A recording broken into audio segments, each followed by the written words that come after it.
ऐसे धीरे धीरे करके ना बेटा चीजें बढ़ती हैं। कोई भी इंसान पैदा नहीं होता सब कुछ सीख के, मैं भी जीरो ही थी।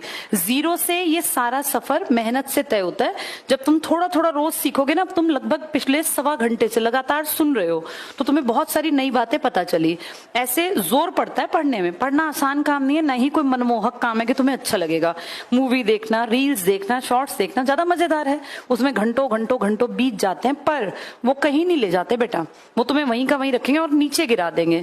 ये पढ़ाई थोड़ी मेहनत की डिमांड करती है। इस टाइम तुम घर होते, सो रहे होते तो कितना बढ़िया होता, पंखे कूलर के आगे पड़े होते, लेकिन उससे जिंदगी नहीं बनती। हर चीज की ना एक उम्र है, एक पहले से डिसाइडेड है। ये जिंदगी के 25 साल बहुत मेहनत करनी चाहिए, जिसको कहते हैं ब्रह्मचर्य आश्रम, पुराने वेदों में लिखा था। तुम उस एज का लास्ट पड़ाव जी रहे हो।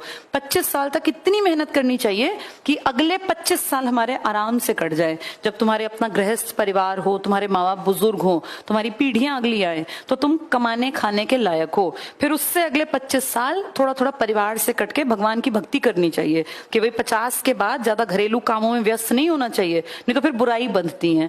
ये मैंने नहीं बनाया नियम, ये आपके वैदिक काल में वेदों में लिखा था। जाबालोपनिषद करके आपका उपनिषद है एक, जिसमें ये आश्रम बताए गए हैं। तो जो समझदार आदमी है ना, वो आज भी ऐसी अचीवमेंट करता है। 25 तक अपने पैरों पे इतने अच्छे तरीके से खड़े हो जाना चाहिए कि हमें किसी के सामने हाथ ना फैलाना पड़े कि हमारी फीस भर दो, हमें ये खर्चा करना है, पैसे क्यों करना है इसे। तुम 18 के बाद से मेहनत करो, पहले अपने पैरों पे खड़े हो। पढ़ाई लिखाई आगे आगे साथ साथ कितनी भी चल सकती है, जिंदगी भर पढ़ सकते हो, कोई सीमा नहीं है पढ़ने की। लोग पीएचडी 60 साल के बाद भी करते हैं जिनका इंटरेस्ट है। तो अपना सबसे पहली प्रायोरिटी भैया मुझे इंडिपेंडेंट बनना है, पैसे कमाने हैं, उसके बाद फिर अपनी लाइफ को अच्छे रास्ते पे ले जाके कुछ करना। जब तक तुम्हारे पास पैसे नहीं है ना बेटा, वैल्यू नहीं है। और ये कड़वी सच्चाई है, समय लगेगा, ये बात सबकी समझ में आ जाएगी। जो जितनी कम उम्र का है वो उतना लकी है अगर वो पढ़ने के ट्रैक पर आ गया। जितनी उम्र बढ़ेगी तुम्हारे ऊपर ताने उतने ज्यादा पड़ेंगे। 28 साल में जो लोग पढ़ रहे होते हैं ना, उनसे रोज पूछा जाता है क्या कर रहे हो, अब क्या कर रहे हो, अब तक पढ़ रहे हो। उनको रोज ये सुनना पड़ता है, सहना पड़ता है। जो 20 में पढ़ रहे होते हैं ना, उनसे रोज कोई नहीं पूछता अब क्या कर रहे हो, क्योंकि उनसे एक्सपेक्टेड है कि भैया पढ़ ही रहे होंगे।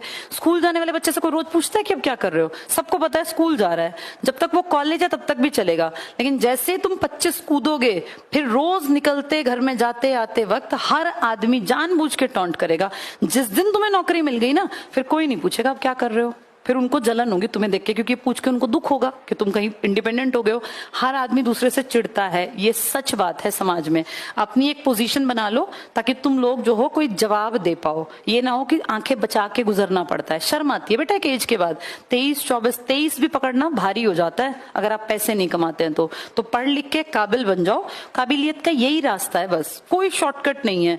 पढ़ना पड़ेगा, डेली आना, डेली पढ़ना, डेली सीखना और अपने आप में इंप्रूवमेंट करना। ये सिंगल एक तरीका है आगे बढ़ने का, ठीक है। जो अनमैरिड लड़कियां बेटा, मैंने कल परसों भी कहा था, इस टाइम की कीमत समझना। हरियाणा, बिहार, यूपी में बहुत सारे परिवार अपनी बेटियों की शादी 22, 23, 24 होते होते पकड़ दकड़ कर देते हैं। अभी वो शुरू में कहते हैं कि हम शादी नहीं करें, पढ़ लो, लेकिन जैसे ही तुम 23, 24 की हो जाओ कहेंगे अब कब तक पढ़ोगी। तो जितनी जल्दी हो सके नौकरी पकड़ लेना।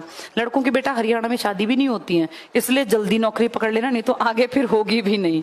ये सबको पता है, ये दुनिया जानती है इस सत्य को। बिहार, यूपी में भी बेटा खूब मेहनत करनी है बच्चों को, राजस्थान में भी।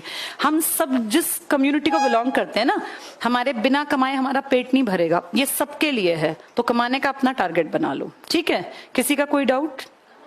मेहनत करनी है, अपने मन में धार लो भैया मुझे मेहनत करनी है, मुझे पढ़ना पड़ेगा, मुझे डेली सीखना पड़ेगा, तब मेरा उद्धार होगा।